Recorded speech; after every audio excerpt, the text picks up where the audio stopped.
ቤት ልብ ያረፈበት ከቤተሰብ ጋር በፍቅር የሚኖሩበት ስፍራ ለትውልድ የሚተላለፍ ቋሚ ንብረት ሶስተኛው ጊፍት ሪል ስቴት የሽያጭ ኤክስፖ ደረሰ።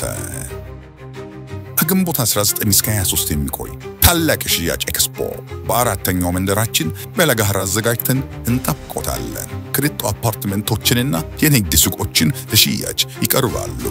በ2% ቅድሚያ ክፍያ እስከ 30% በሚደርስ ቅናሽ የቤት ባለቤት እንዲሆኑ በክብር ተጋብዘዋል። ጊፍት ሪል ስቴት ማህበረሰብን እንገነባለን።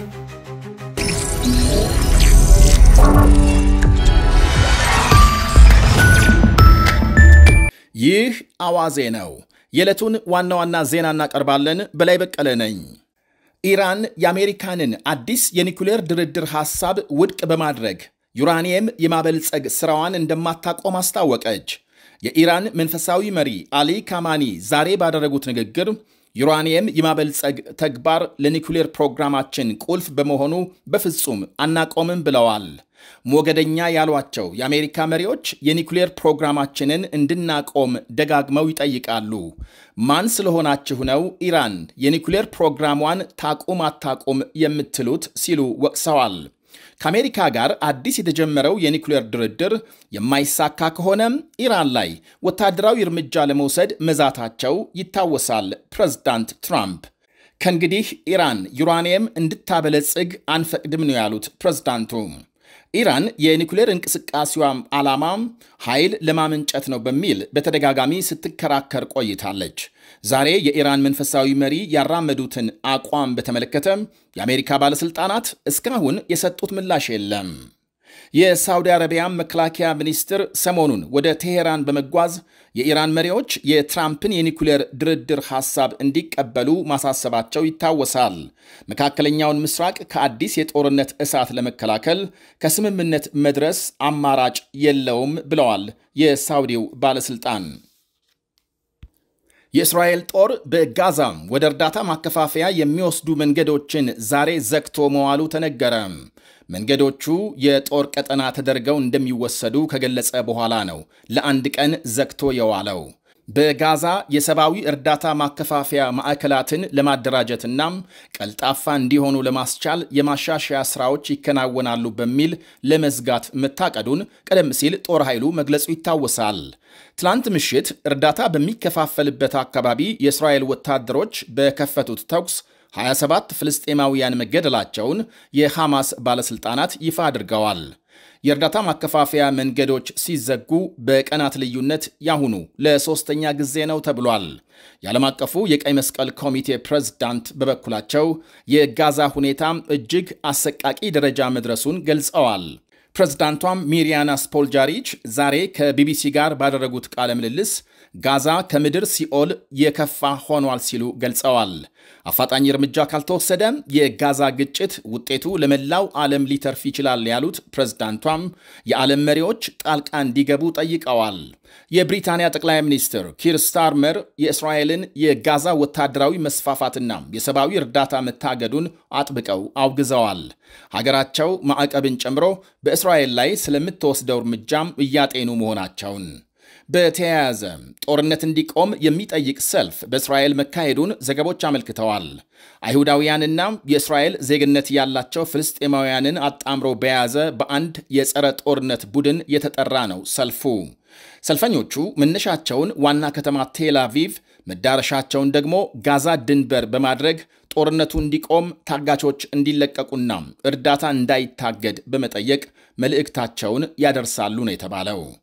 በሌላ ዜናም የእስራኤል የጦር ጀቶች በሶሪያ ድብደባ መፈጸማቸውን የእስራኤል ጦር ኃይል አረጋግጧል። ትላንት ሌሊቱን ድብደባው የተፈጸመው ከሶሪያም በእስራኤል ቁጥጥር ስር ወዳለው የጎላን ተራሮች 2 ሚሳኤሎች መተኮሳቸውን ተከትሎ ነው ተብሏል። እናም የእስራኤል ጀቶች በተመረጡ ኢላማዎች ላይ ድብደባ ሲፈጽሙ ማድራቸውን ጦር ኃይሉ ገልጧል።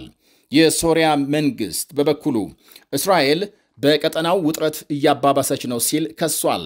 ሶሪያም በአካባቢው መቼም ስጋት ሆና እንደማታውቅ በዝርዝር ባይገለጽም በሌሊቱ የእስራኤል ድብደባም የህይወትና ንብረት ውድመት መድረሱን አመልክቷል።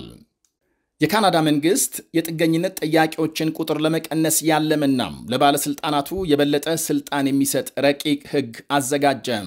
የካናዳ የኢሚግሬሽን ሚኒስትር ሊና ዲያብ የሀገሪቱን የኢሚግሬሽን ስርዓት በማሳደግ የተደራጀ ወንጀልና በህገወጥ መንገድ የሚገቡ አደንዛዥ እጾችና የጦር መሳሪያዎችን ለመቆጣጠር ያለመ ነው ብለዋል። ረቂቅ ህጉ ካናዳ ከአሜሪካ ጋር የምትጋራውን ድንበር ለመቆጣጠር ለፖሊስ ተጨማሪ ስልጣን የሚሰጥ ደንብንም አካቷል። በተጨማሪም የጥገኝነት ጥያቄ አመልካቾች ከአንድ ዓመት በላይ በካናዳ እንዲቆዩ የሚከለክል ነው ተብሏል። በስደተኛ ተቀባይነቷ በምትታወቀው ካናዳ ላይ ጫና መበርታቱን ተከትሎ የመጣ ሲሆን ህጉ ማለት ነው ሀገሪቱ ለገባችበት የመንግስት አገልግሎትና የቤት ቀውስ መፍትሄ ለማበጀት ስደተኞችን መገደብ አስፈልጓል የተባለው። የቀድሞው ጠቅላይ ሚኒስትር የጀስቲን ትሩዶ መንግስት የሀገሪቱን ምጣኔ ሀብት እድገት ለማነቃቃት ስደተኞችን ሲቀበል በሀገሪቱ በጊዜያዊነት ለስራና ትምህርት የሚገቡ ስደተኞች ቁጥር ከፍተኛ ሆኖ ተመዝግቧል። በተመሳሳይ ካናዳም የጥገኝነት ጥያቄዎች ቁጥር ያሻቀበባት ሲሆን አመልካቾች ጉዳያቸው እስኪታይላቸው እስከ 2 ዓመት ድረስ ለመጠበቅ ግድ ብሏቸው ነበር ተብሏል። የሚያዝያውን የፌዴራል ምርጫ ያሸነፉት ጠቅላይ ሚኒስትር ማርክ ካርኒ ያልተረጋጋውን የካናዳን ኢሚግሬሽን ለመፍታት ቃል መግባታቸው ይታወሳል። ኤለን መስክ የፕሬዝዳንት ዶናልድ ትራምፕን የግብርና የወጪ ህግ አሳፋሪና አጸያፊ ሲል አወገዘ። የባለብዙ ትሪሊየን ዳለር የታክስ እፎይታና ተጨማሪ የመከላከያ ወጪዎችን ጨምሮ የአሜሪካ መንግስት ተጨማሪ ገንዘብ እንዲበደር የሚፈቅደው ይህ ህግ በግንቦት ወር በተወካዮች ምክር ቤት ጸድቋል። ማክሰኞ ዕለት በኤክስ ገጹ ላይ በለጠፈው ጽሑፍ ይህንን ህግ ለማጽደቅ ድምፃቸውን የሰጡ ያሳፍራሉ ሲል አውግዟል።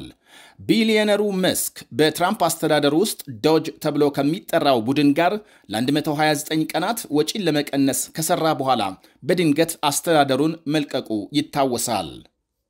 በጀርመን ምዕራባዊ ግዛት በምትገኘው የኮሎን ከተማም በሁለተኛው የዓለም ጦርነት የተቀበሩ ፈንጂዎችን ለማምከን በሺዎች የሚቆጠሩ ነዋሪዎችን ወደ ሌላ ስፍራ የማዘዋወር ሥራ በዛሬው ዕለት እየተካሄደ ነው ተባለ። እንዲህ አይነት ሥራም ከሁለተኛው የዓለም ጦርነት ወዲህ ከፍተኛው ነው ተብሏል። የጀርመን ድምፅ እንደዘገበው ባለፈው ሰኞ በአካባቢው በሚፈሰው ራይን በተባለ ግዙፍ ወንዝ አቅራቢያ በግንባታ ሥራ ላይ በነበሩ ሰራተኞች በሁለተኛው የዓለም ጦርነት ጊዜ የተቀበሩ 3 ቦምቦች መገኘታቸውን ተከትሎ ነዋሪዎችን የማዛወርና ፈንጂዎችን የማምከን ሥራ እንደሚከናወን የአካባቢው ባለስልጣናት ተናግረዋል። ትምህርት ቤቶች፣ ሆቴሎችና መኖሪያ ቤቶችን ያካተተው ነዋሪዎችን የማዛወር ሥራ በተያዘለት ጊዜ ከተጠናቀቀ ቦምቦችን የማክሸፉ ሥራ በዛሬው ዕለት እንደሚካሄድ የገለጸው የከተማ አስተዳደሩ ነዋሪዎች ከባለስልጣናቱ የሚሰጠውን መመሪያም እንዲተገብሩ አሳስቧል። ይህ አዋዜ ነው። ቤት ልብ ያረፈበት ከቤተሰብ ጋር በፍቅር የሚኖሩበት ስፍራ ለትውልድ የሚተላለፍ ቋሚ ንብረት ሶስተኛው የጊፍት ሪል ስቴት የሽያጭ ኤክስፖ ደረሰ። ከግንቦት 19 እስከ 23 የሚቆይ ታላቅ የሽያጭ ኤክስፖ በአራተኛው መንደራችን በለጋህር አዘጋጅተን እንጠብቆታለን። ክሪጦ አፓርትመንቶችንና የንግድ ሱቆችን ለሽያጭ ይቀርባሉ። በ2% ቅድሚያ ክፍያ እስከ 30% በሚደርስ ቅናሽ የቤት ባለቤት እንዲሆኑ በክብር ተጋብዘዋል። ጊፍት ሪል ስቴት ማህበረሰብን እንገነባለን።